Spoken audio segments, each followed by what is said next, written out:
另一方面来看，对經過黃色風小數風波，將投入現陣嘅助力論來講，我面對嘅唔單止係泛濫選票嘅變化，還有對出蔡英文，人家看到黨政企強攻國民黨票倉，尤其土中苗下家種嘅票，而因為問題係助力論嘅最大挑戰，所以講起步下慢，唔過助力論對之前做過行政院副院長去推動下家基本法律嘅轉折，係充滿信心，因為條擺長時間對下家嘅競爭。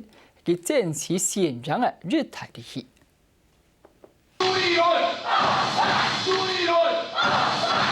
大家驚訝起嘅台上行動線，國民黨政府總統候選人朱立倫同王怡憲頭一擺向台措施就特別先啲苗栗來判。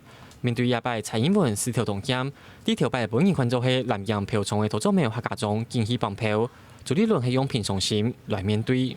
那我們是推動客家文化，不是到選舉的時候才來推動客家文化。所以我剛才說很具體的跟大家報告，行政院客委會什麼時候成立的？我們做立法委員的時候推動的。對條擺表現動有信心，朱立倫強調，佢唔係多嘅選舉爭上到客家。不過好在因為朱立倫參選家下，佢嘅選舉嘅氣氛都對佢動不利。另外，問題條擺卡變轉南洋嘅客家票，可能都係動態挑戰。還看唔是講其他有各種訴求嘅安島縣民。他原來都在用心，都在處理他黨內的問題。還有處理他自己本身的正當性的問題，因為他的正當性一直受到懷疑。然後他一上來以後呢，忙着打這個蔡英文的兩岸的問題，所以他的確是原住民、客家，他幾乎都是忽略。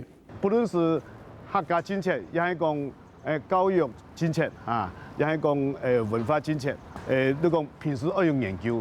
你啱啱看到國民黨對兩方面。中共有提出來哈，都講動亂啦嚇。黨政，朱立倫，黨政，黨政。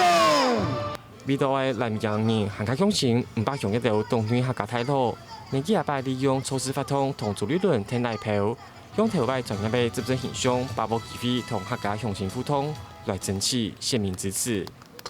我常跟他們講，你們的國家。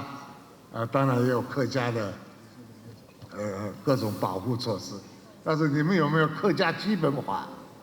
你們中央的政府裡面有沒有專責的機構、專責的預算、專責的人員來做保護客家文化的工作？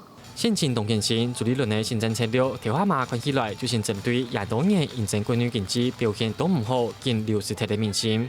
不過，其媒體投咗沒有客家種選票，為喺南洋還有機會拿到好成績的演示。現在春末一整年，朱立倫家家提出客家政策，為老票股比穩來。那現在已經是事實上比起民國97年的時候加倍，但是我覺得未來還是要更重視這一塊，尤其是我們推動客家產業，可以讓很多年輕世代返鄉。我們現在選舉人都是講兩句客家話來糊弄我們這些客家人。客家人也沒有那麼笨，跟你講兩句客家話就給你糊弄過去。你要告訴我，你到底想為我們客家人做什麼？但唱一擺，台上強調行年輕有情有義，為啲國民黨請艱辛的時節出來支持。喺現在親民嘅時節，朱立倫咪見講，佢做出馬街安島好成績，就係為種係客家選舉票，希望上屆總統選舉國民黨贏過民進黨至少40萬票嘅投咗苗選舉，為同南洋天數改變心情，贏到選舉。客家新聞連結陳做綜合報道。